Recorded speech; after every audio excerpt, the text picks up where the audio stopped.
Berbicara tentang politik, yang kita tahu bahwa dunia politik itu bukan dunia yang gampang dan mudah untuk wanita. Seorang Baby Nelufa berhasil membuktikan dirinya, bahkan sekarang menjabat sebagai Ketua DPD Golkar Kota Pontianak. Yang pertama, itu rekor dalam sejarah tercatat. Baby Nelufa tercatat menjadi perempuan pertama yang menjadi Ketua DPD Golkar Kota Pontianak. Dan tadi kalau kita lihat di awal, Kak Baby bercerita soal masalah memutuskan untuk nikah muda. Sedangkan pada saat itu, di umur 20-an, 21, itu sedang bergejolak mengejar mimpi, mengejar cita-cita untuk melakukan banyak hal. Tiba-tiba harus menikah, dan tidak, pada kenyataannya, sampai dengan tahun 2022, kita semuanya melihat langsung bagaimana kiprah Kak Baby tidak terganggu dengan pernikahan itu.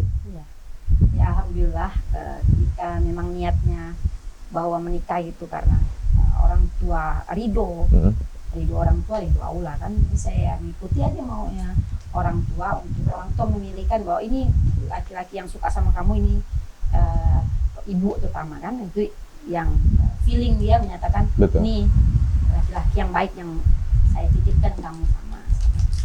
Jadi saya juga karena memikir bahwa sudahlah, kalau memang itu sudah orang tua, saya juga suka, tapi kalau orang tua lebih menyukai kan ridhonya pasti bagus. Betul. Sehingga saya bilang, ya sudah, saya memutuskan, bismillah, memutuskan ya.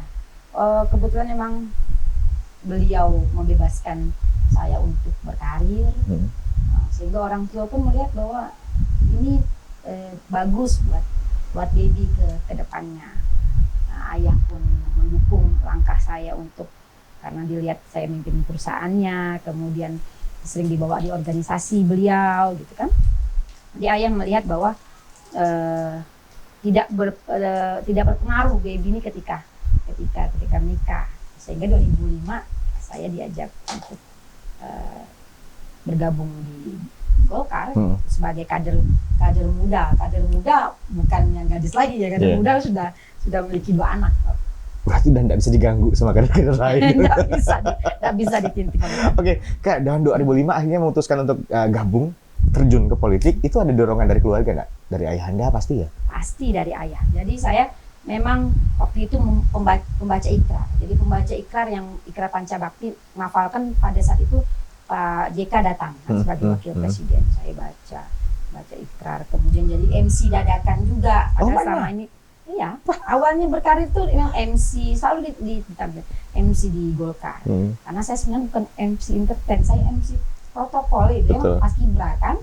Nah, tapi diterjunkan untuk bisa menjadi MC dadakan di acara Pak JK datang. Alhamdulillah pengalaman seperti itu membuat saya komunikasi publiknya terasa. Betul.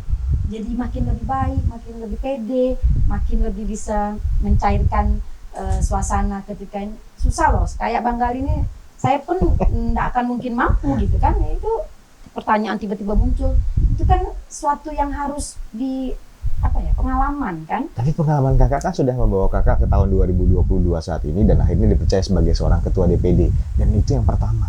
Kalimantan Barat mungkin baru saya. Ini beban dan tanggung jawab besar, tapi kakak tuh sudah punya terobosan-terobosan yang akan dibawa untuk melakukan perubahan dalam pimpinan ini kan? Alhamdulillah, saya yakin ketika niat yang baik untuk membawa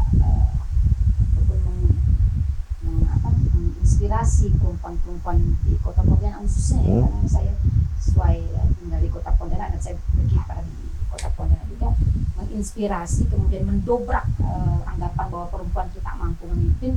Itu tekad dan niat saya. Saya yakin jika kita punya niat baik, insya Allah hasilnya pun baik.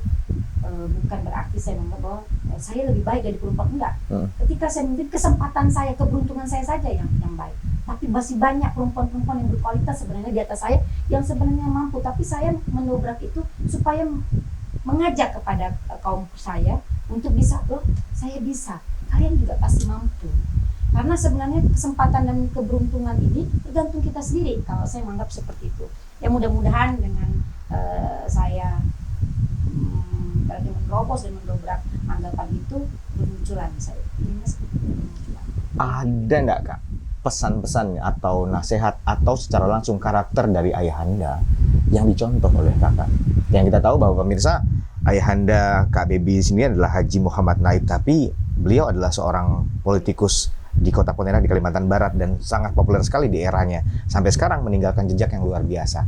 Nah, pertanyaan saya, beban berat juga punya seorang ayahanda yang punya nama besar. Kemudian ada nggak sih beberapa hal yang mungkin sampai sekarang masih teringat dengan Saya paling dekat paling dekat? paling dekat sama ayah. Jadi sering misalnya ada masalah apa dengan rekannya atau dengan itunya, dia sering ngobrol sama ibu kan, ngobrol sama ibu, kemudian saya selalu dengar gitu, saya tahu gitu. Di bapak itu dia punya namanya politik ini kan punya tujuan. Betul. Ketika dia ingin mencapai tujuan itu, dia selalu berkomunikasi. Nah, komunikasinya dengan berbeda partai itu baik. Dia dekat tuh tidak hanya dengan partai Golkar gitu. Oh, berarti dengan lintas partai sekalipun nggak masalah beliau? Dia nggak ada masalah gitu. Jadi memang dengan agama apapun beliau, jadi sehingga beliau itu orang perantau tapi yang udah dianggap dan cinta budaya Pontianak itu saya salut. Dia paling suka, dia orang Makassar tapi paling suka pakai baju teluk belanga. Jadi dia merasa ganteng sekali kalau udah pakai baju teluk belanga. Jadi memang udah apa ya?